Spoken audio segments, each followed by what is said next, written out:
hormati beserta tim, ada unitnya beliau TP2 P2 TP2 yang sejak tadi pagi ya mendampingi korban.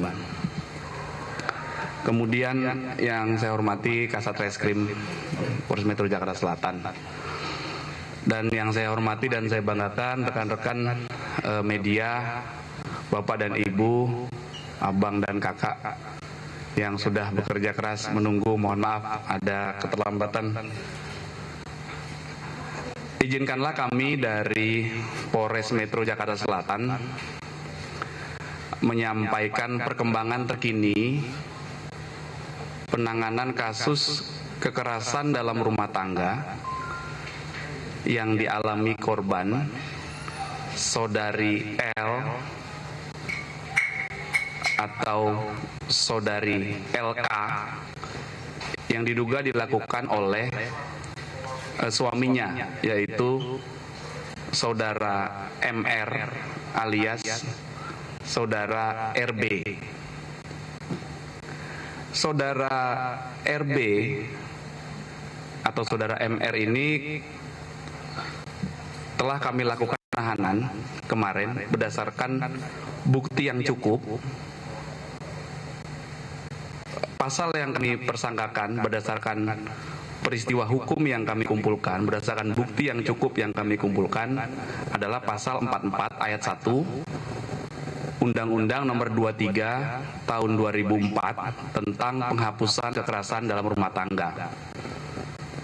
Tersangka RB diduga melakukan kekerasan fisik dalam lingkup rumah tangga terhadap istrinya, Saudari L alias LK.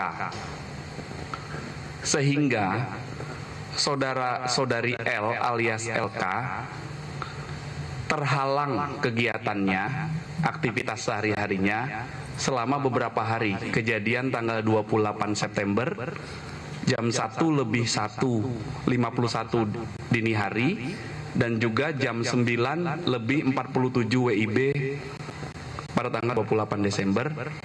Akibat dari perbuatan kekerasan fisik yang dilakukan oleh tersangka RB menyebabkan ada luka lebam di tangan kanannya Saudari L, kemudian di siku kirinya juga luka, dan juga di leher. Karena perbuatan yang dilakukan oleh tersangka RB adalah mendorong korban hingga jatuh, kemudian menyeret korban dengan kedua tangannya, kemudian menjatuhkan korban ke kasur, dan yang terakhir adalah mencekik korban dengan kedua tangannya. Sehingga keesokan harinya tanggal 29 sampai dengan tanggal 3 Saudari L dirawat di rumah sakit dan terhalang aktivitas kegiatan sehari-harinya selama kurang lebih 6 hari. Berdasarkan bukti yang cukup tersebut, kemarin kami melakukan penahanan. Kemudian rekan-rekan juga sudah kami lakukan press release. Dan tadi malam setelah press release selesai, Saudari L datang ke Polres Metro Jakarta Selatan. Kemudian secara tertulis menyampaikan surat permohonan pencabutan laporan polisi dan surat permohonan untuk dilakukan restoratif justice atau keadilan restorasi. Kemudian kami juga telah menerima surat permohonan penangguhan penahanan dari kuasa hukum tersangka RB, dan juga kami sudah menerima surat permohonan penangguhan penahanan dari keluarga tersangka, dalam hal ini korban, juga mengajukan permohonan penangguhan penahanan. Perlu kami jelaskan bahwa permohonan restoratif justice sudah kami lakukan sejak kami terima surat permohonan itu dari korban dan kuasa hukumnya. Jadi sejak tadi malam sudah berlangsung proses restoratif justice. berdasarkan Perpol nomor 8 tahun 2021 tentang penanganan tindak pidana berdasarkan keadilan restorasi, maka kami harus melakukan proses pemenuhan persyaratan material dan juga persyaratan formil agar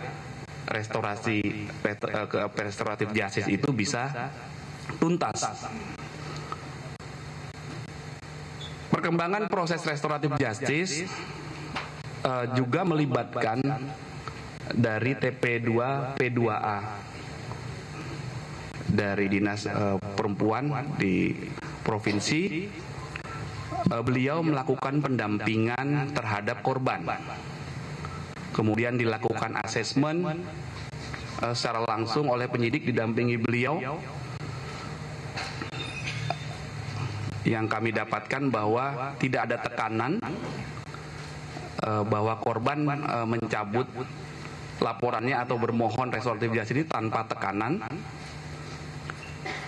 Namun dalam proses pemenuhan restoratif justice itu masih ada beberapa persyaratan formil dan material yang belum terpenuhi, sehingga setelah ini proses restoratif justice masih akan terus kami lakukan.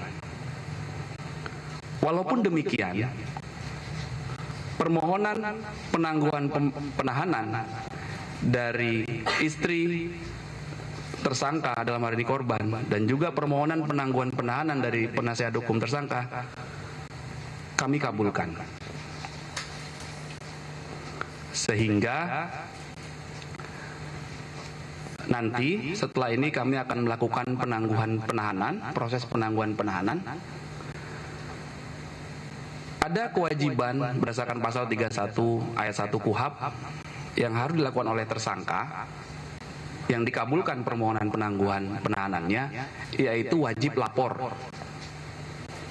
Jadi tersangka RB nanti setelah ditangguhkan tetap harus melakukan kewajibannya untuk wajib lapor, dan proses penyidikannya masih berlangsung. Di samping proses restoratif justice juga masih berlangsung. Kenapa proses restoratif justice masih berlangsung? Kami ulangi lagi, karena persyaratan material dan persyaratan formil dari proses restoratif justice belum terpenuhi. Kemudian pada kesempatan yang baik ini tentunya kami ingin memberikan himbauan kepada masyarakat bahwa kita harus kembali kepada tujuan hukum, yaitu adanya keadilan, kemanfaatan, dan kepastian hukum. Penegakan hukum yang kami lakukan sesuai asas dan tujuan dari Undang-Undang Nomor 23 Tahun 2004 tentang penghapusan kekerasan dalam rumah tangga. Asas dan tujuannya adalah pengembalian keharmonisan keluarga. Tapi undang-undang ini juga punya tujuan untuk mencegah agar perbuatan kekerasan dalam rumah tangga ini tidak terjadi lagi. Dan undang-undang ini juga punya tujuan untuk menindak para pelaku kejahatan kekerasan dalam rumah tangga. Artinya kedua belah pihak diayomi dan dilakukan tindakan proporsional. Yang menjadi korban dilindungi, yang melakukan tindak pidana juga ditindak berdasarkan perbuatan pidana yang dilakukan oleh dia. Sehingga dampak atau implikasi preventifnya juga harus ada. Perlu kami tegaskan bahwa apabila orang melakukan, siapapun yang melakukan tindak pidana kekerasan dalam rumah tangga dan dilaporkan kepada pihak kepolisian, itu pasti akan diproses sesuai dengan peraturan dan ketentuan undang-undang yang berlaku. Sehingga kami sampaikan, bagi yang belum melakukan tindak pidana kekerasan rumah tangga, mohon hati-hati.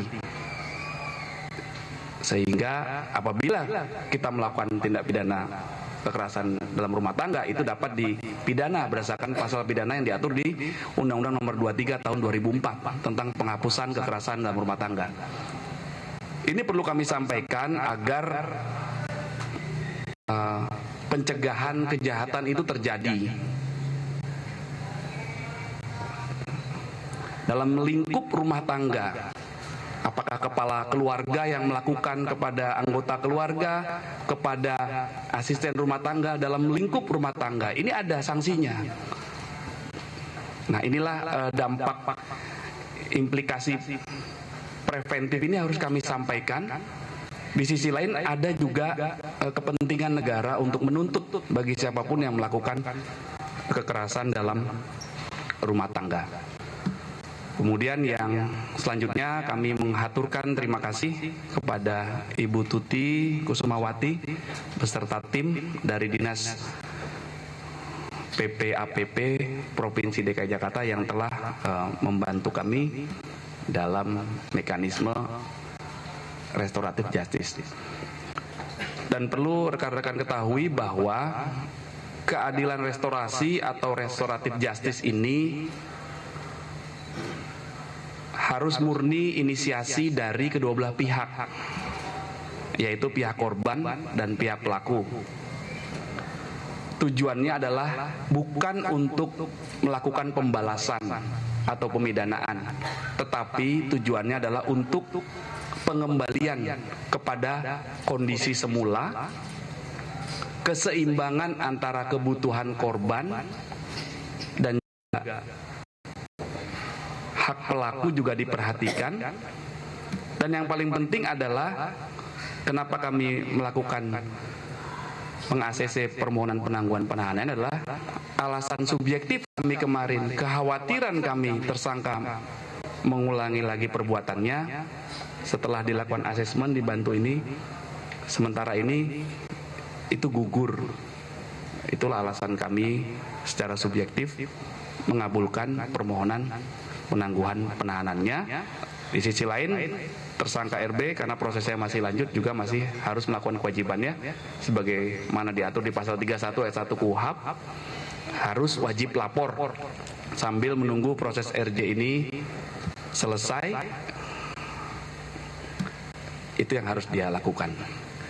Demikian rekan-rekan yang dapat kami sampaikan sebagai perkembangan terkini penanganan kasus kekerasan dalam rumah tangga yang dialami saudari L yang dilakukan oleh suaminya tersangka RB.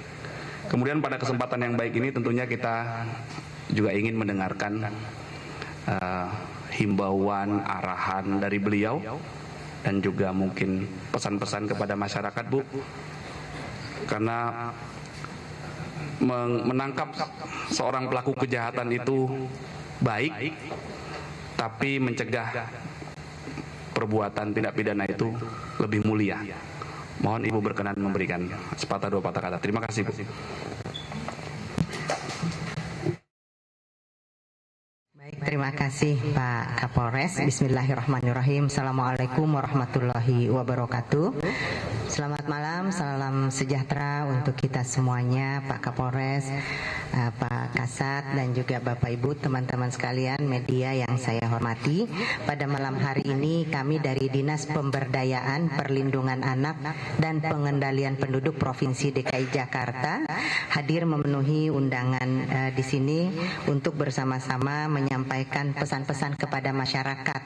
Artinya hal yang sekarang ini kita hadapi tentu menjadi hal yang sudah sangat luas liputan medianya, Pak Kapolres, kita semua menyadari itu.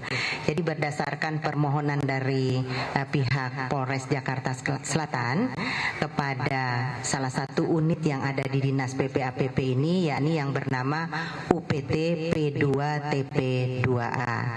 Ini kami diminta untuk melakukan pendampingan karena memang penanganan korban tindak kekerasan baik terhadap perempuan maupun terhadap anak itu dilakukan dengan bersama-sama antara kepolisian juga dengan P2TP2A, dan ini SOP-nya sudah sangat terjalin dengan sangat baik.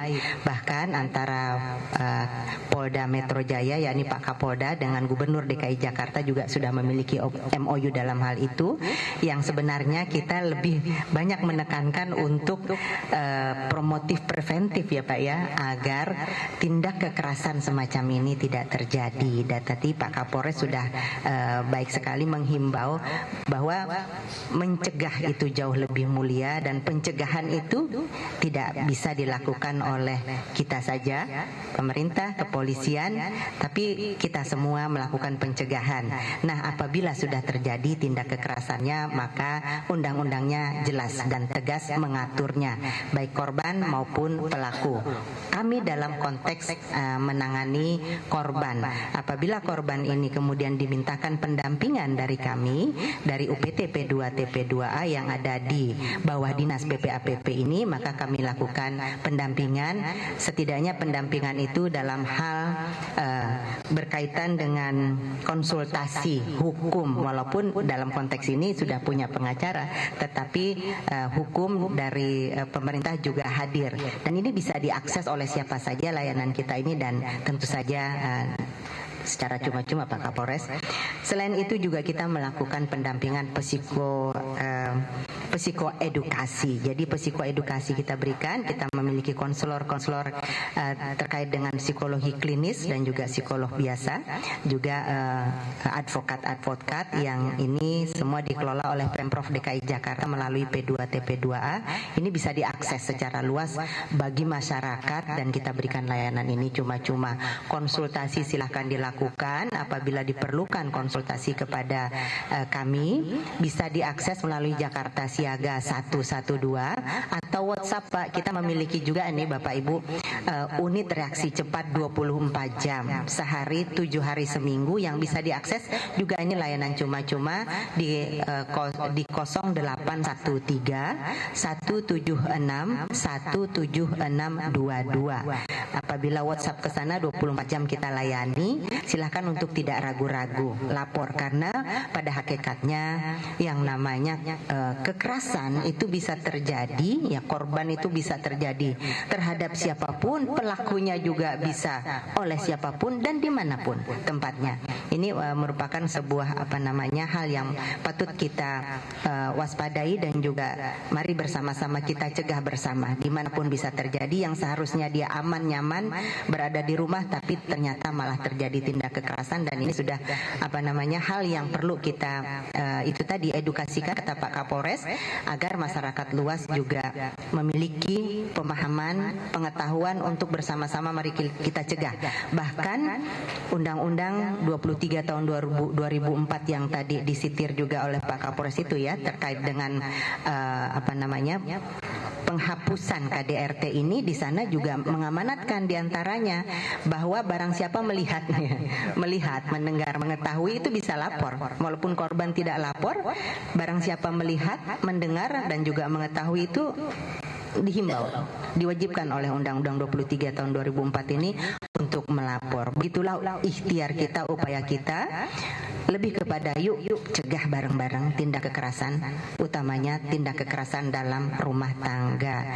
Jadi itu kami sudah melakukan secara formalnya. Tadi kalau Pak Kapolres selalu mengatakan ada syarat formal dan material, maka syarat formalnya sudah kami lakukan tadi, dan sudah memiliki kekuatan hukum formal juga, bahwa kita sudah berproses sesuai dengan prosedur yang kita bangun bersama, SOP yang kita sepakati bersama, dan tadi para pendamping dari P2 TP2A telah menjalankan tugas-tugasnya dan sudah diregistrasi secara resmi dengan nomor register 1151-10-2022. Itu himbauan dari kami melengkapi yang tadi sudah dijelaskan oleh Bapak Kapolres. Yuk cegah bareng-bareng tindak kekerasan terhadap perempuan dan terhadap anak dimanapun kita berada. Terima kasih. Assalamualaikum warahmatullahi wabarakatuh.